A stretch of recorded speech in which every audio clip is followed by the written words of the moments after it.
최근 한국 고교생 사이버 대회에 아랍에미레이트의 두바이 왕실이 깜짝 등장한 것도 모자라 충격 발언을 했습니다. 두바이 왕실 관계자는 참석하기로 되어 있지 않아 그의 등장은 놀랄 수밖에 없었는데요. 또한 대회 참가자들에게 불편한 것은 없는지 계속 물어보며 참가자들을 챙겨 주변인을 당황하게 만들었죠. 왜 이렇게까지 두바이 왕실이 한국 사이버 대회에 진심인 것인지 함께 알아보겠습니다. 한국과 아랍에미레이트는 우호적인 관계인데요. 한국과 UAE 수교 40주년에는 아부다비 버스의 수교 40주년 기념 홍보물을 부착하거나 두바이의 랜드마크인 부르즈 칼리파의 대형 태극기가 조형되기도 하고 아부다비에 있는 아부다비 석유공사 건물에 태극기뿐 아니라 우정, 신뢰, 함께 갑시다라는 한글 문구도 게재되었죠. 특히나 최근에는 UAE 두바이 왕실이 한국 학생을 대상으로 하는 사이버 대회의 예산과 장소 등 일체의 소요 자원을 지원해 화제가 되었습니다. 두바이 왕실이 대회 공동위원장을 맡아 사실상 대회를 주관하는 것이죠. 이 사이버 대회는 놀랍게도 해킹 방어 대회인데요. 해킹 방어 대회란 해킹 실력을 겨루는 대회를 의미합니다.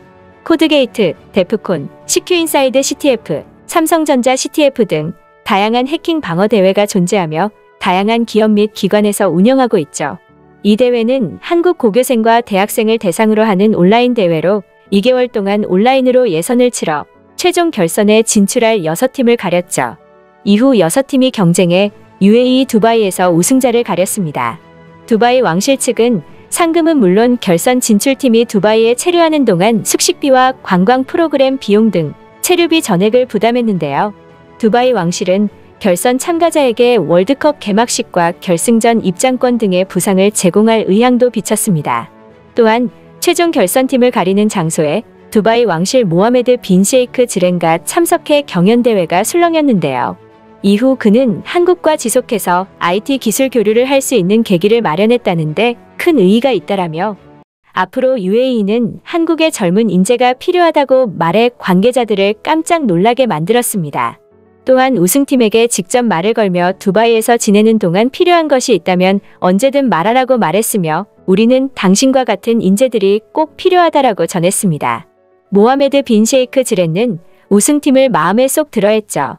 두바이 왕실이 이 대회에 이처럼 전폭적인 지원을 하고 나선 것은 UAE의 미래 먹거리 사업에 한국 젊은 인재를 끌어들이고 한국의 우수한 정보통신 기술을 벤치마킹하기 위한 것인데요.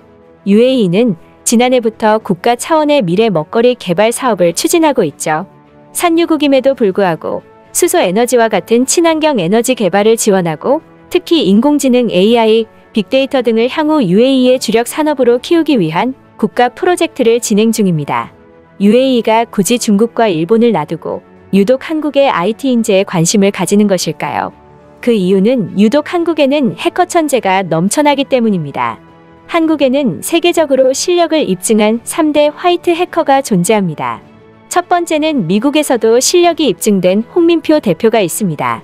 세계 3대 화이트 해커로 불리는 홍민표 대표는 자신이 만든 화이트 해커 그룹 와우해커 출신 연구원들과 2012년에 회사를 설립했는데요.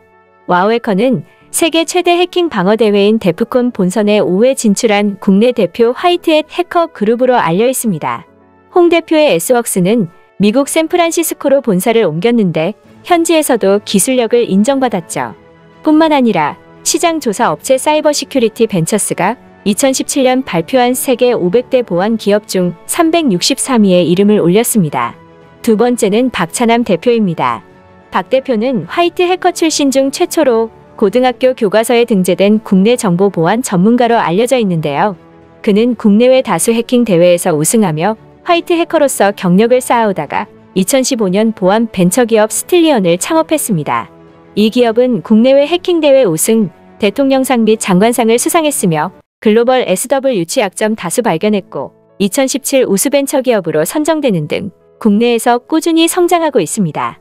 세 번째는 중학생 때부터 각종 해킹 대회에서 수상을 한 구사무엘 씨입니다. 그는 초등학교 때 게임을 하면 자꾸 꺼지는 오류를 보고 혼자서 프로그래밍을 공부했다라고 하는데요. 고등학생 때는 컴퓨터 내에 오류를 일으키는 숨은 바이러스를 찾는 사륜강이라는 프로그램을 만들어 세계적으로 큰 인기를 끌기도 했죠.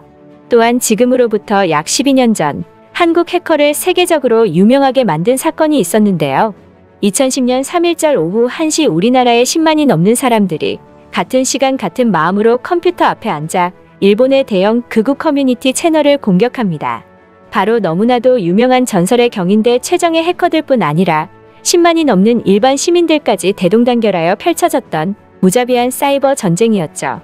그때 일본의 극우 커뮤니티 채널에 태극기를 꽂았던 사람은 놀랍게도 당시 14살의 소년 해커였습니다. 이 소년 해커는 김준엽 씨로 무럭무럭 자라 2015년 나바웨이브라는 회사를 설립했죠.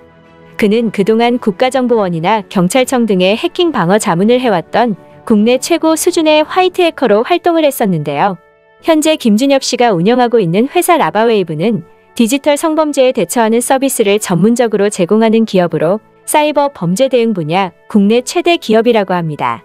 이처럼 한국에는 우수한 IT 인재가 가득한데요. 이런 IT 인재가 탐났던 두바이 왕실은 해킹 방어 대회를 열었던 것이었죠.